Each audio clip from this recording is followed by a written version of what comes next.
It's a real honour tonight to have Rory Sutherland here to help us relaunch the MPA. And we're very grateful to Kate Harris from NABS for organising this. Michael Taylor will be giving Rory a formal introduction, but for those who haven't heard his thinking on how to improve the Eurostar journey through the use of supermodels in Chateau Lafite, or indeed his innovative approach to ridding the world of Porsche Cayennes, you're truly missing out. Rory, for me, epitomises everything that's great about our industry. Glamour, as you can tell, and intellect, together with lots of fun. And it's great to see the amount of interest in our sector at the moment. You can't seem to move without a cluster report or special reports in the media or events and conferences by professionals looking for investment opportunities. I'm not knocking it, absolutely far from it. I think we've been ignored for too long as a sector. And I'm all in favour of it. I'm all in favour of the professional interest and the media interest and the government interest. But I think it needs to be a long-term investment, an investment of time, teaching and money, rather than as a short-term reaction to other sectors' problems. This is something that we've been discussing with John Ashcroft and his team at Pro Manchester, and it's clear that they buy into the vision and we're doing an awful lot together. It's easy to get carried away as a sector at the heart of an information revolution. The reality is that we have a huge number of issues that we've got to face up to. I think as a sector, there's a lot of growing up to do. We're a sector that's dominated by owner-managed sub 5-10 employee businesses. And that works. It drives a lot of employment and creativity as businesses strive for differentiation. However, it does impact on the amount of investment that goes into developing staff. The focus is far too often on the head-down doing rather than the long-term thinking. There are still issues about the commerciality of many practitioners. Despite the growth of the digital sector, we've also seen a number of high-profile casualties. There's something about many of our business models that's not quite working at the moment.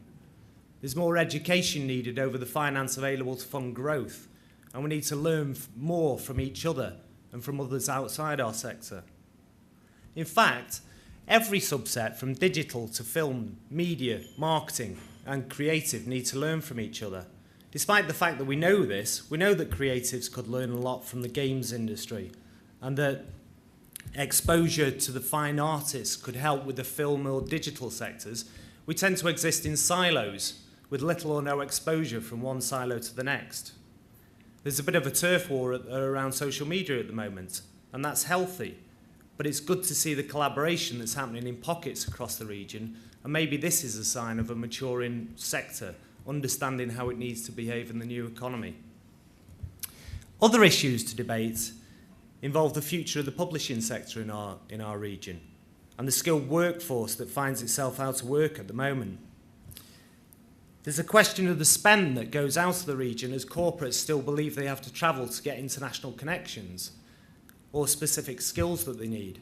And we also need to question why so many of the businesses seem able to grow to 20, 30, 40 employee businesses and then just plateau.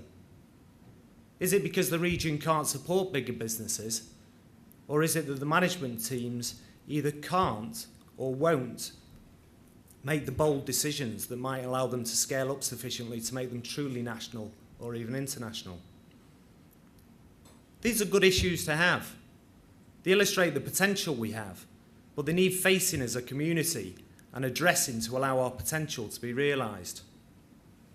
One thing that does lie within our grasp is the ability to create a bigger vision for all our businesses.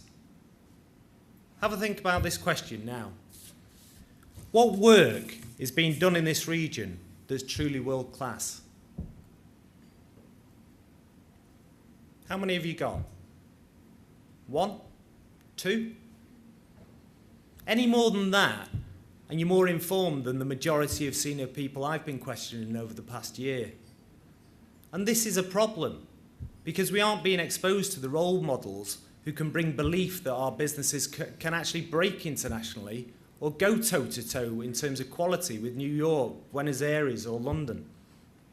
Don't get me wrong, How Do, Insider, Creative Times and all the other media that operate in our sector do a great job as a conduit of activity across all our sectors. But we need to highlight those that are going above and beyond to act as standard bearers for what we're trying to achieve. And there's some great work going on. The North West is winning the battle to own IPTV, and this is throwing up huge opportunities.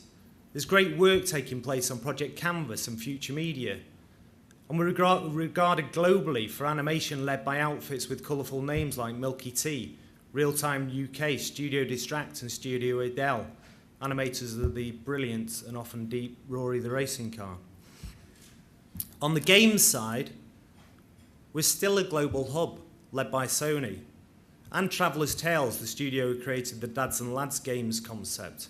We've got games publishers Chilingo, who've made fortunes with Angry Birds, and companies such as Connector Media rolling out Guitar Hero across various platforms, and helping us establish a reputation on the creative side of app development, complementing the niche in 3D games, driven by studios like Corporation Pop, Studio Liddell and Red Vision.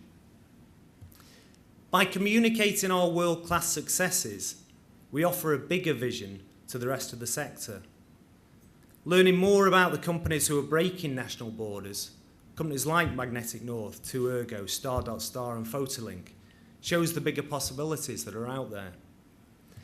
This is what the new MPA is all about. It has a vision to raise the ambitions throughout our sector, from film and TV to games, media, creative and digital, to act as a catalyst to bring our community together and to help more and more businesses resonate on the world stage. I know these might sound lofty ambitions, but we want to build towards this vision step by step. We're looking to create debate around some of the issues that are holding us back through forums that encourage collaboration and innovation. We're investing in an affordable training programme together with Andy and Phil at the White Room and Helen Bailey from Pinner. So we have a reliable and trusted courses dealing with hard and soft skills and with an objective not based on profit but on outcome. We want to challenge and be critical friend on behalf of members, and we want to ensure that the real successes in our region are communicated both within the region and beyond. And we want to benefit our sector.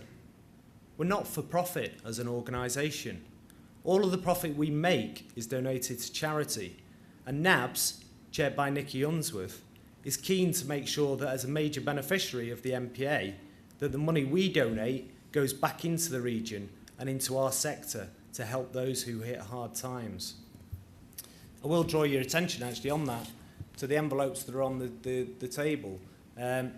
If you think that you've got something from this evening, if you think that Rory has brought some added value into your life, then please just put a donation in and that money will go straight to NABS.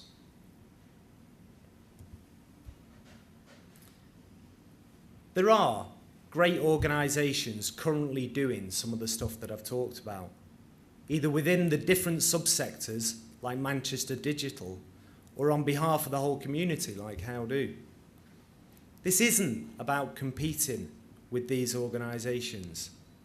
It's about promoting what they do and looking to plug gaps together where they exist.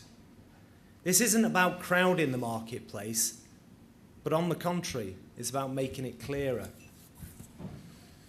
Our objectives mirror closely those of Vision and Media. And we've had great discussions with Vision about sitting beneath them and helping more and more of our membership to benefit from the great work that they do and taking on areas they can't deliver. We've talked at length with Pro Manchester, with Insider, with the IOD, the CBI and countless other organisations about dovetailing into their activity. This hasn't been a quick process. It's taken us a year to get here, the starting line. But now we're ready and we need you. This isn't about personal ambition, it's about the collective.